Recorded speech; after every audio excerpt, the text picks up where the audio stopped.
Hey, John Crestani here, internet entrepreneur, and we've all gone through failure and trying to start our own businesses or trying to just get started.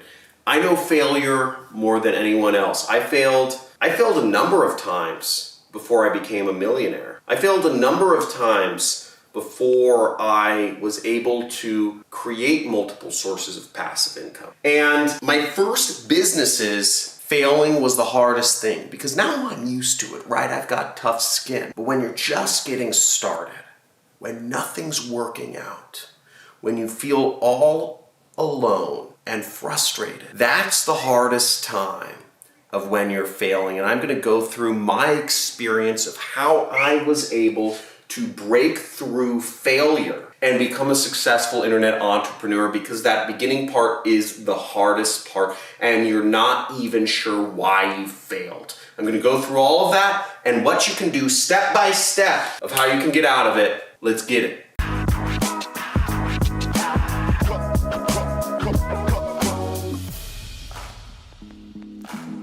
So failure really sucks, and it feels bad. Feels really bad. And I remember I started thinking to myself, okay, I failed once. What's to keep me from failing again? I'm probably gonna fail again. I'm probably just gonna keep failing. Why put yourself through that torture, right? Why put yourself through this pain and misery? Why not just settle? What's wrong with you? Why do you want more than most people? Why is everybody else happy with having a normal job and staying in their place and you're not? Is something wrong with me? Those are the things I remember thinking, and my first business was a total failure. And what's funny is my first business was on YouTube, right? I failed. I started a YouTube business in 2009. I started on YouTube, post a bunch of videos, like a dozen or 15 videos, something like that. Totally failed, right? You would say, well, John, you're successful now. Yeah, 10 years later.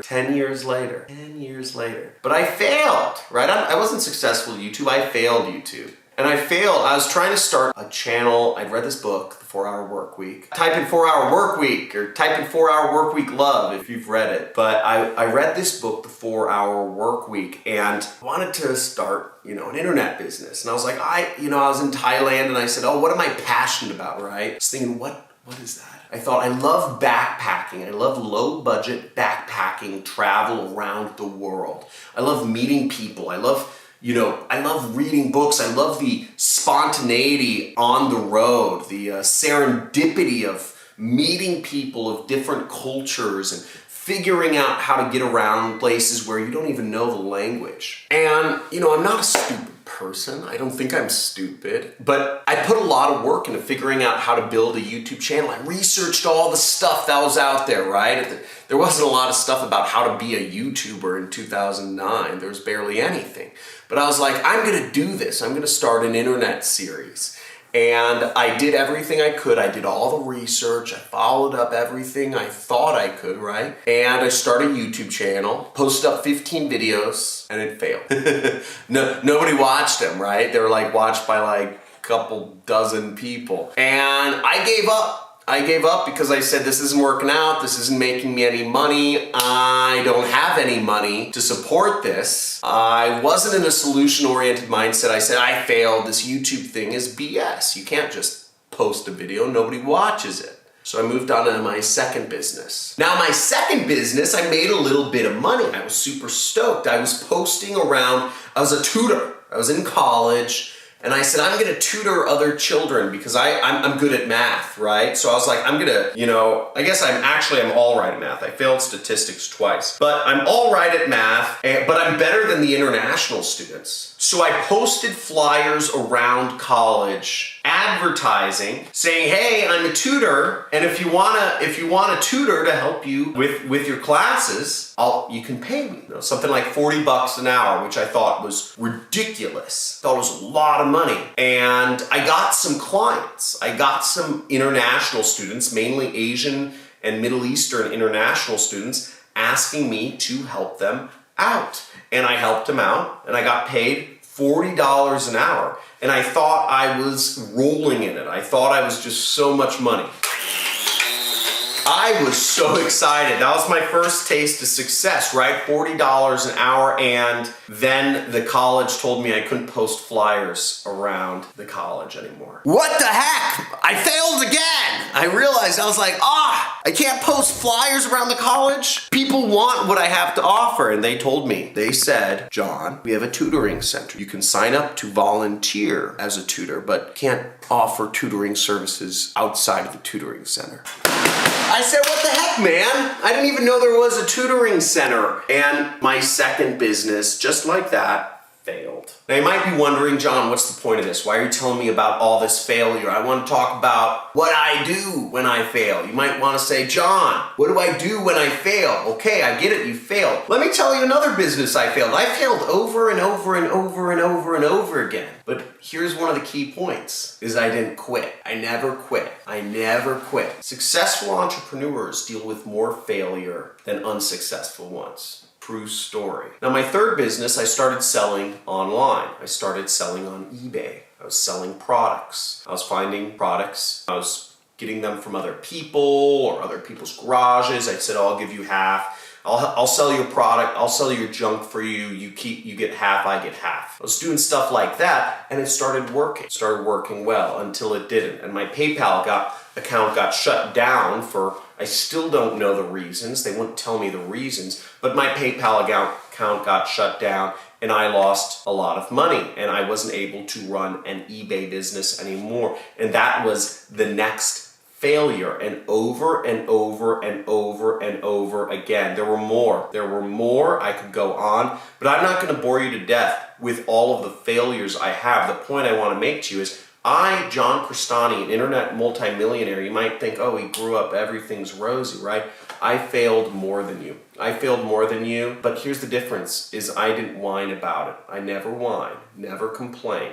It's just part of the process. Now, we have all been sold that the safe path is working a job, but that is not true. We've been sold this idea that the safe path is working a job and that the dangerous path is being an entrepreneur, is working for yourself, is finding your own little niche in the world and owning it. We've been sold that because the system has been built by the rich and the powerful people. The laws of society are built to keep the rich and powerful, and the poor, poor. Now, the safe path is not working a job. The safe path is a path of slavery. And it's a slavery of the mind. We've all been sold this idea that we are who we were born to be, that our blood determines where we go in life, our family,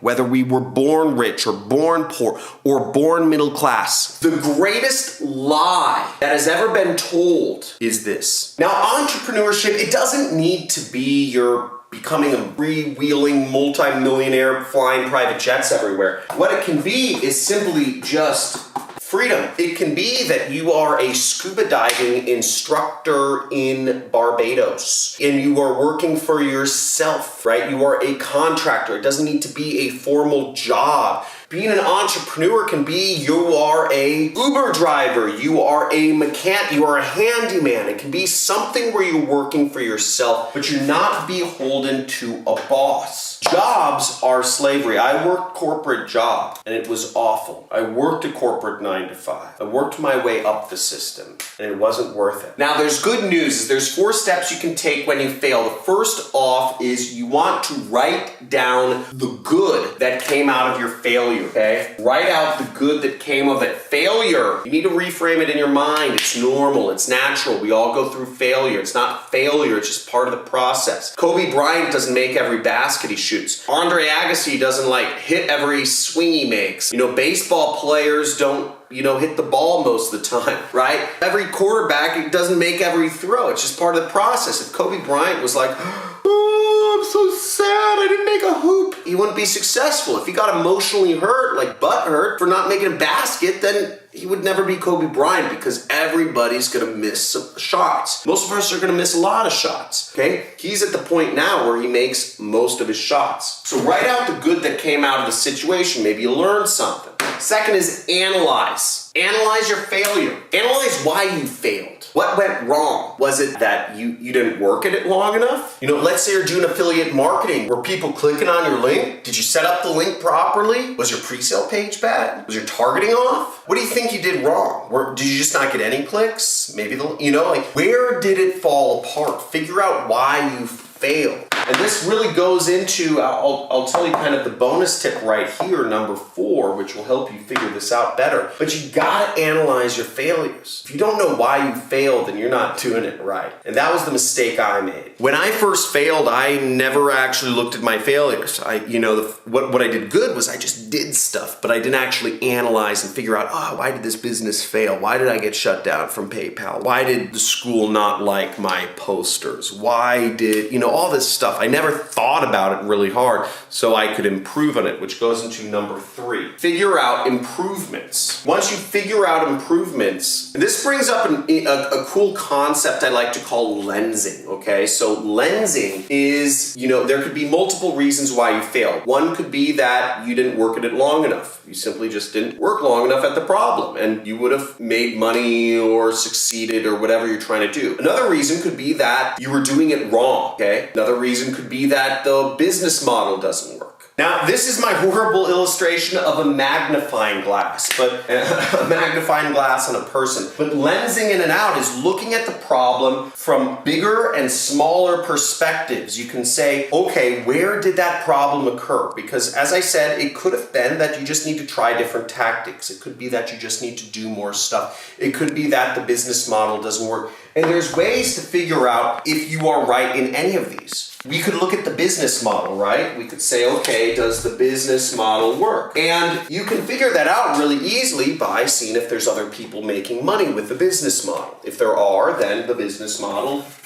works. It's not the business model. If one of your tactics is wrong, you could look at, let's say for affiliate marketing, you're going about something. Maybe one of your tactics was wrong. You could look and see, are there other people using those same tactics to make money online? Are they working? How can you verify that? You might need to go to an affiliate conference and meet people. You might need to surround yourself in groups, immerse yourself in the community. Another way to look at it would be as yourself. Did you just not work long enough at it? Another thing could be seasonality. Maybe what you're doing works, but not this time of year, right? But there's so many ways you can look at different issues, whether it's in relationships or business or just personal development. There's a lot of ways to look at stuff, and figuring out the ways you can improve and knock off any doubt about any of what went wrong will help you ultimately improve and become better in whatever you're trying to do. And last but not least is surround yourself with successful people in the community. That whatever you're trying to do, whether it's improve your relationship or whether it's do conscious parenting or in business, surround yourself with people who are going the same direction as you, because when you do that, you're going to figure stuff out faster. Because if you're just listening to me, then you're going to have doubts, you're going to have skepticism, because I'm just one point of view, and you could say, John's wrong, right? He made a lot of money probably off the backs of people,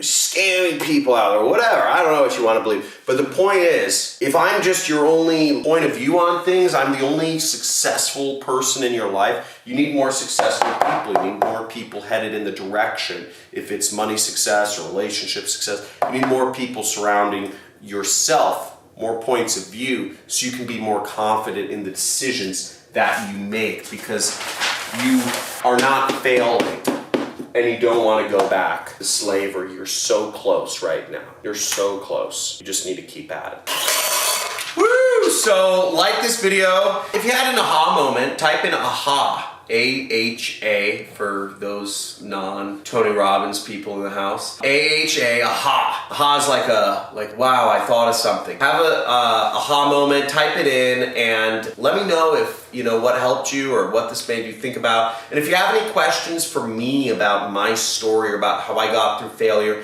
let me know in the comments below. Subscribe to my channel if you'd like to see, most of my videos I show people how you can earn money online, and also make sure to hit the notification bell so you're notified of when my live streams are. Talk to you soon. Thanks for watching. Have a great day. See you tomorrow.